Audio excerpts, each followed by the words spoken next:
Raccoon, उत्तरी अमेरिकी raccoon और उत्तरी रैकून शामिल हैं। विभिन्न उत्तरी अमेरिकी मूल भाषाओं में जानवरों की मैनुअल निपुणता या उसके हाथों का उपयोग नामों का स्रोत है। रैकून शब्द को मूल पॉवर्टन शब्द से अंग्रेजी में अपनाया गया था, जिसका अर्थ है जानवर जो अपने हाथों से खरोंचता है, जैसा कि वर्जीनिया कॉलोनी में प्रयोग किया जाता है।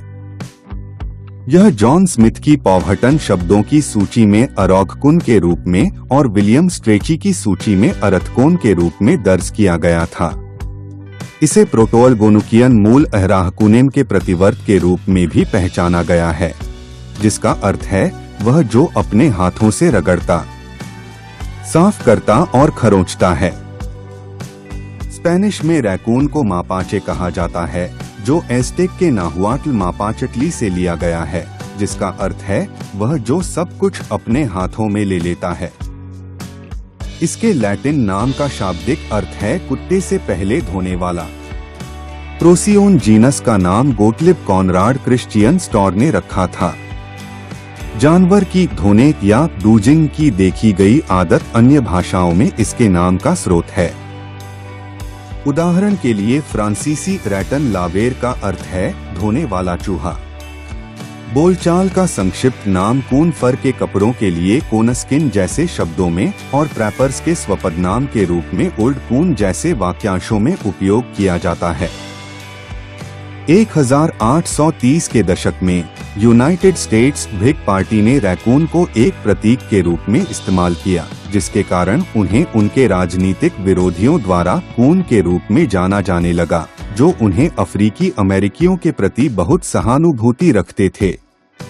इसके तुरंत बाद यह शब्द एक जातीय गाली बन गया, विशेष रूप से 1880 और 1920 के बीच उपयोग में, और यह शब्द अभी भी अपमानजनक माना जाता है। रैकून का शिकार करने के लिए पाले गए कुत्तों को कूनहाउंड और कून डॉग कहा जाता है। क्रिस्टोफर कोलंबस के अभियान के सदस्यों द्वारा इसकी खोज के बाद के पहले दशकों में, जो इस प्रजाति के बारे में लिखित रिकॉर्ड छोड़ने वाले पहले यूरोपीय थे। टैक्सोनोमिस्ट्स ने सोचा था कि रैकून कुत्तों, बिल्लियों, बेजर और विशेष रूप से भालू सहित कई अलग अलग प्रजातियों से संबंधित था। आधुनिक टैक्सोनॉमी के जनक कार्ल लिनियस ने रैकून को उर्सस जीनस में रखा, पहले अपने सिस्टेमा नेचुरे 1740 के दूसरे संस्करण में उर्सस काउडा एलोंगाटा, लंबी पूंछ वाला भालू के रूप में, फिर 10वें संस्करण 1758 से 59 में उर्सस लोटर, वॉशर भालू के रूप में। 1780 में गोटलिब कॉनराड क्रिश्चियन स्टोर ने रैकून को अपने स्वयं के जीनस प्रोसियोन में रखा। यह भी संभव है कि स्टोर के मन में रात्रिचर जीवन शैली थी और उसने प्रजाति के नामकरण के लिए प्रोसियोन तारे को चुना। रूस और बुल्गारिया के जीवाश्म साक्ष्य के आधार पर प्रोसियोनिडे परिवार के पहले ज्ञात सदस्य लगभग 25 मिलियन साल पहले ओलिगोसीन के अंत में यूरोप में रहते थे। समान दांत और खोपड़ी की संरचनाएं बताती हैं कि प्रोसियोनिड्स और वीजल्स एक सामान्य पूर्वज साझा करते हैं, लेकिन आणविक विश्लेषण रैकून और भालू के बीच घनिष्ठ संबंध का संकेत देता है। कम से कम 6 मिलियन साल बाद शुरुआती मियोसीन में तत्कालीन मौजूदा प्रजातियों ने बेरिंग जलडमृमध्य को पार किया। इसके वितरण का केंद्र संभवतः मध्य अमेरिका में था। कोटिस और रैकून को 5.2 और 6.0 मिलियन साल पहले मौजूद परानासुआ जीनस की एक प्रजाति से सामान्य वंश साझा करने के लिए माना जाता है। अन्य प्रोसियोनिडो के विपरीत, जैसे कि केकड़ा खाने वाला रैकून, सामान्य रैकून के पूर्वजों ने उष्णकटिबंधीय और उपोष्णकटिबंधीय क्षेत्रों को छोड़ दिया और लगभग 2.5 मिलियन साल पहले उत्तर की ओर पलायन किया, एक ऐसे प्रवास में जिसकी पुष्टि प्लियोसीन के मध्य में ग्रेट प्लेन्स में जीवाश्मों की खोज से हुई है। इसका सबसे हालिया पूर्वज संभवतः प्रोसियोन रेक्सरोडेंसिस था, जो रेक्सरोड फॉर्मेशन से एक बड़ा ब्लैंकन रैकून था, जिसकी विशेषता इसके संकीर्ण पिछले दांत और बड़ा निचला जबड़ा था।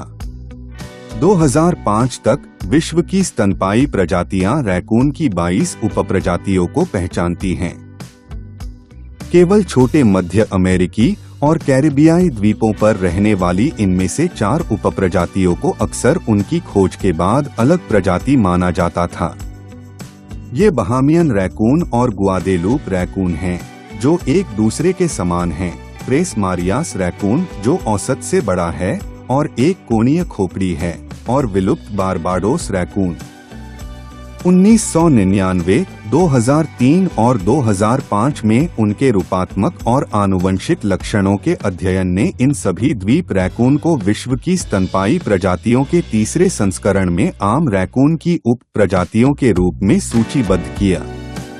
5वां द्वीप रैकून कोजुमेल रैकून, जिसका वजन केवल 3 से 4 किलोग्राम होता है। 4 सबसे छोटी रैकून उपप्रजातियां, जिनका सामान्य वजन 1.8 से 2.7 किलोग्राम होता है, फ्लोरिडा के दक्षिणी तट और आसपास के द्वीपों पर रहती हैं। एक उदाहरण 10,000 आइलैंड रैकून प्रोसियोन लोटर मेरिनस है। अन्य 15 उपप्रजातियों में से अधिकांश कोट के रंग, आकार और अन्य शारीरिक विशेषताओं में एक दूसरे से केवल थोड़ा भिन्न होते हैं। 2 सबसे व्यापक उपप्रजातियां पूर्वी रैकून प्रोसियोन लोटर और ऊपरी मिसिसिपी घाटी रैकून प्रोसियोन लोटर हर्टस हैं। दोनों लंबे बालों के साथ तुलनात्मक रूप से गहरे रंग का कोट साझा करते हैं, लेकिन ऊपरी मिसिसिपी घाटी रैकून पूर्वी रैकून से बड़ा है। पूर्वी रैकून सभी अमेरिकी राज्यों और दक्षिण कैरोलिना और टेनेसी के उत्तर में कनाडाई प्रांतों में होता है। ऊपरी मिसिसिपी घाटी रैकून की सीमा लुइसियाना, टेक्सास और न्यू मैक्सिको के उत्तर में सभी अमेरिकी राज्यों और कनाडाई प्रांतों को कवर करती है।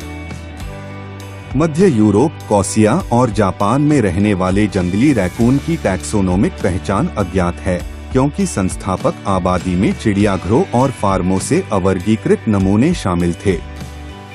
सिर से लेकर पिछले हिस्से तक रैकून का माप 40 से 70 सेंटीमीटर के बीच होता है, जिसमें झाड़ीदार पूंछ शामिल नहीं है, जो 20 से 40 सेंटीमीटर के बीच हो सकती है, लेकिन आमतौर पर 25 सेंटीमीटर से अधिक लंबी नहीं होती है। कंधे की ऊंचाई 23 से 30 सेंटीमीटर के बीच होती है। एक वयस्क रैकून का शरीर का वजन निवास स्थान के साथ काफी भिन्न होता है, जिससे रैकून सबसे अधिक आकार के स्तनधारियों में से एक बन जाता है। यह 2 से 26 किलोग्राम तक हो सकता है, लेकिन आमतौर पर 5 से 12 किलोग्राम के बीच होता है। सबसे छोटे नमूने दक्षिणी फ्लोरिडा में रहते हैं। नर आमतौर पर मादाओं की तुलना में 15 से 20% भारी होते हैं। सर्दियों की शुरुआत में वसा भंडारण के कारण एक रैकून का वजन वसंत के मुकाबले दोगुना हो सकता है। सबसे बड़ा दर्ज जंगली रैकून का वजन 28.4 किलोग्राम था और इसकी कुल लंबाई 140 सेंटीमीटर थी, जो अब तक प्रोसियोनिड के लिए दर्ज किया गया सबसे बड़ा आकार है। रैकून की सबसे विशिष्ट शारीरिक विशेषता आंखों के चारों ओर काले फर का क्षेत्र है, जो आसपास के सफेद चेहरे के रंग से विपरीत होता है। यह एक डाकू के मुखौटे की याद दिलाता है और इस प्रकार इसने शरारत के लिए जानवर की प्रतिष्ठा को बढ़ाया है। थोड़े गोल कान भी सफेद फर से घिरे होते हैं। माना जाता है कि रैकून अपने चेहरे के रंग और पूंछ पर बारी बारी से हल्के और गहरे रंग के छल्लों की वजह से अपनी प्रजाति के अन्य सदस्यों के चेहरे के भाव और मुद्रा को अधिक तेजी से पहचान लेते हैं। गहरा मुखौटा चकाचौंध को भी कम कर सकता है और इस प्रकार रात्रि दृष्टि को बढ़ा सकता है। अन्य हिस्सों पर लंबे और कड़े गाढ़ बाल जो नमी को बहाते हैं, आमतौर पर ग्रे और कुछ हद तक भूरे रंग के होते हैं। घना अंडरफर जो कोट का लगभग 90% हिस्सा होता है, ठंड के मौसम से बचाता है और 2 से 3 सेंटीमीटर बालों से बना होता है। रैकून, जिसकी हरकत का तरीका आमतौर पर प्लांटिग्रेड माना जाता है, अपने पिछले पैरों पर खड़ा होकर अपने सामने के पंजों से वस्तुओं की जांच कर सकता है। चूंकि रैकून के पैर उनके कॉम्पैक्ट धड़ की तुलना में छोटे होते हैं, वे आमतौर पर या तो तेजी से दौड़ने या लंबी दूरी तक कूदने में सक्षम नहीं होते हैं। छोटी दूरी पर उनकी अधिकतम गति 16 से 24 किलोमीटर घंटा है। रैकून लगभग 5 किलोमीटर घंटा की औसत गति से तैर सकते हैं और कई घंटों तक पानी में रह सकते हैं। एक पेड़ से नीचे उतरने के लिए अपने आकार के स्तनपायी के लिए एक असामान्य क्षमता है। वे गर्मी अपव्यय के लिए पसीना बहाने और हांफने दोनों में सक्षम हैं। रैकून खोपड़ी में एक छोटा और चौड़ा चेहरा क्षेत्र और एक बड़ा मस्तिष्क आवरण होता है। खोपड़ी की चेहरे की लंबाई कपाल की तुलना में कम होती है और उनकी नाक की हड्डियां छोटी और काफी चौड़ी होती हैं। श्रवण बुलय आकार में फुलाए हुए होते हैं और धनु शिखा कमजोर रूप से विकसित होती है। दंत चिकित्सा दंत सूत्र के साथ 40 दांत सर्वाहारी आहार के लिए अनुकूलित है। कार्नेसियल पूर्णकालिक मांसाहारी की तरह तीखे और नुकीले नहीं होते हैं, लेकिन दाढ़ शाकाहारी की तरह चौड़ी नहीं होती हैं। रैकून के लिए सबसे महत्वपूर्ण इंद्रिय स्पर्श की उसकी भावना है। हाइपर सेंसिटिव सामने के पंजे एक पतली सींगदार परत द्वारा संरक्षित होते हैं जो गीले होने पर लचीले हो जाते हैं। पंजे की 5 उंगलियों के बीच कोई जाल नहीं होता है, जो एक मांसाहारी के लिए असामान्य है। रैकून के सेरेब्रल कॉर्टेक्स में संवेदी धारणा के लिए जिम्मेदार क्षेत्र का लगभग 2/3 हिस्सा स्पर्श आवेगों की व्याख्या के लिए विशिष्ट है, जो किसी भी अन्य अध्ययन किए गए जानवर की तुलना में अधिक है। वे अपने तीखे न हटने वाले पंजों के ऊपर स्थित वाइब्रिस्सा से वस्तुओं को छूने से पहले उन्हें पहचानने में सक्षम होते हैं। रैकून के पंजे में एक अलग अंगूठा नहीं होता जब रैकून घंटों तक 10 डिग्री सेल्सियस से नीचे पानी में खड़ा रहता है, तो स्पर्श संबंधी धारणा पर कोई नकारात्मक प्रभाव नहीं देखा जाता है। ऐसा माना जाता है कि रैकून रंग अंधे होते हैं या कम से कम रंगों में अंतर करने में खराब होते हैं, हालांकि उनकी आंखें हरे प्रकाश को महसूस करने के लिए अच्छी तरह से अनुकूलित होती हैं।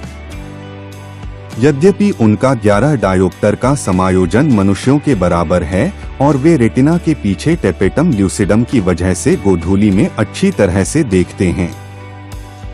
दृश्य धारणा रैकून की तुलना में अधीनस्थ महत्व की है क्योंकि उनकी लंबी दूरी की दृष्टि खराब है।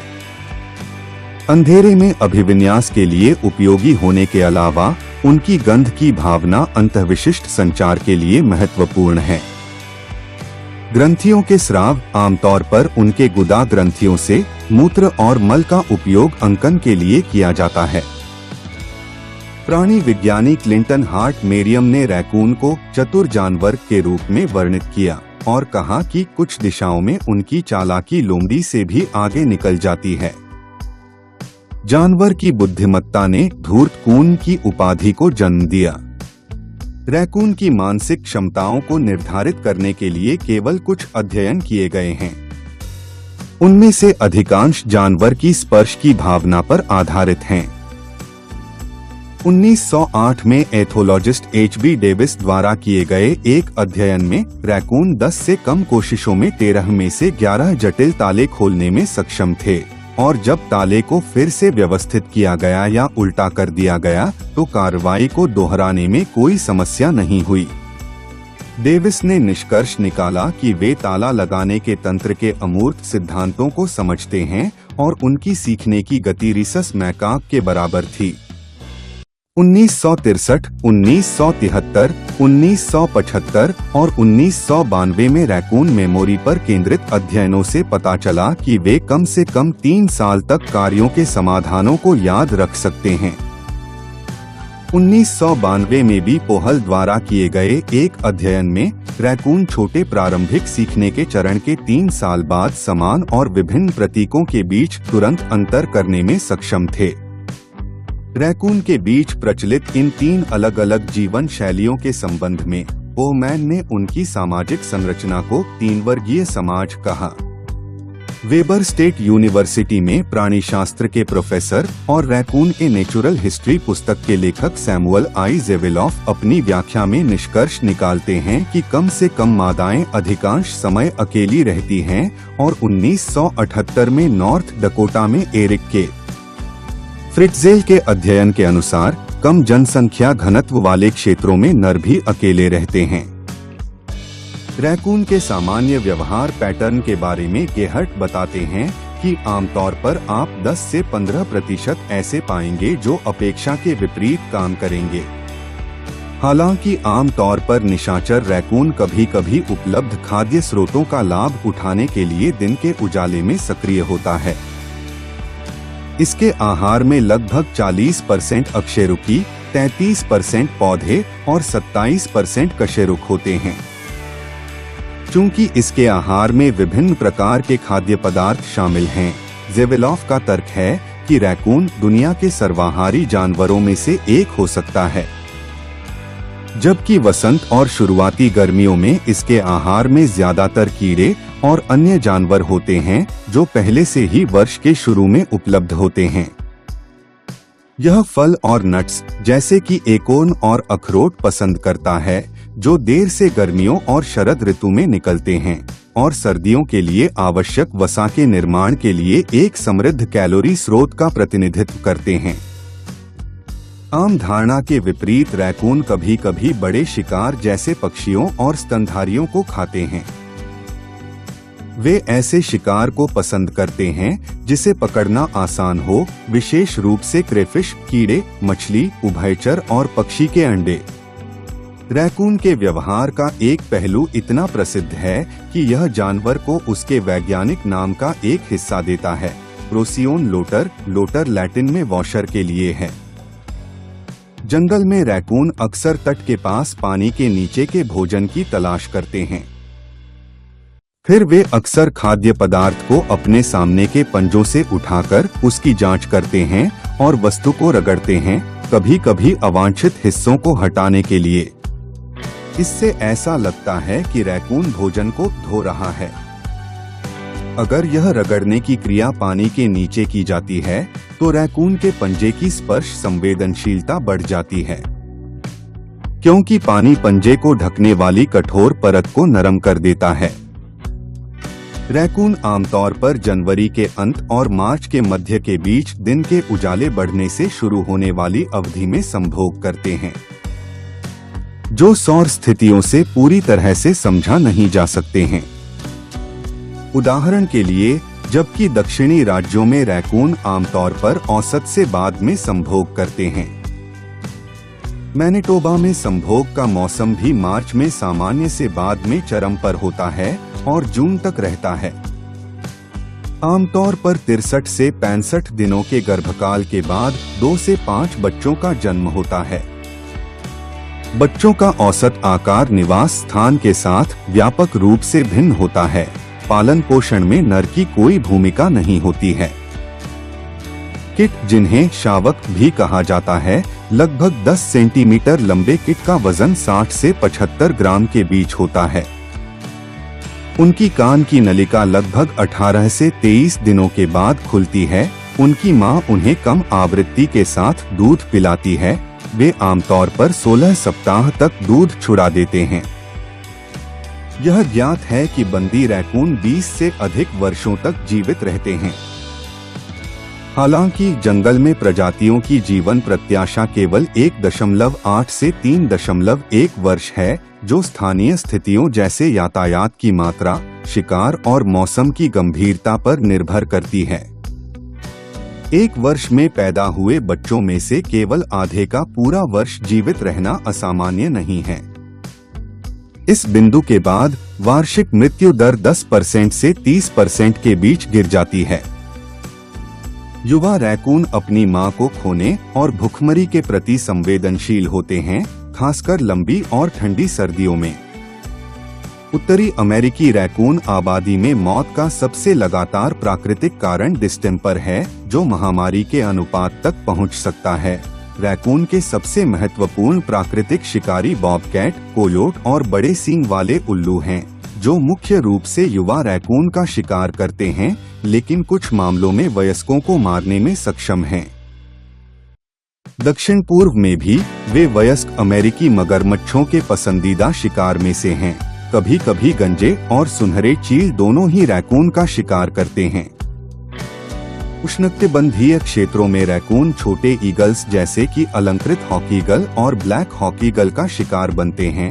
हालांकि शिकार मौत का एक महत्वपूर्ण कारण नहीं है, क्योंकि बड़े शिकारियों को रैकून के निवास वाले कई क्षेत्रों में नष्ट कर दिया गया है। अपनी अनुकूलनशीलता के कारण रैकून शहरी क्षेत्रों को आवास के रूप में उपयोग करने में सक्षम रहा है। पहली बार 1920 के दशक में सिनसिनाटी के एक उपनगर में इसको देखा गया। 1950 के दशक से raccoon Washington, DC, Chicago, Toronto और न्यूयॉर्क शहर जैसे महानगरीय क्षेत्रों में मौजूद रहे हैं।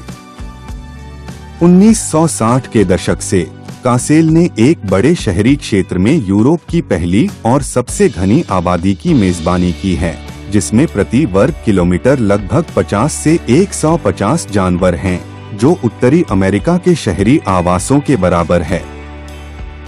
रैकून रेबीज लार में न्यूरोट्रोपिक रेबीज वायरस के कारण होने वाली एक घातक बीमारी है और काटने से फैलती है।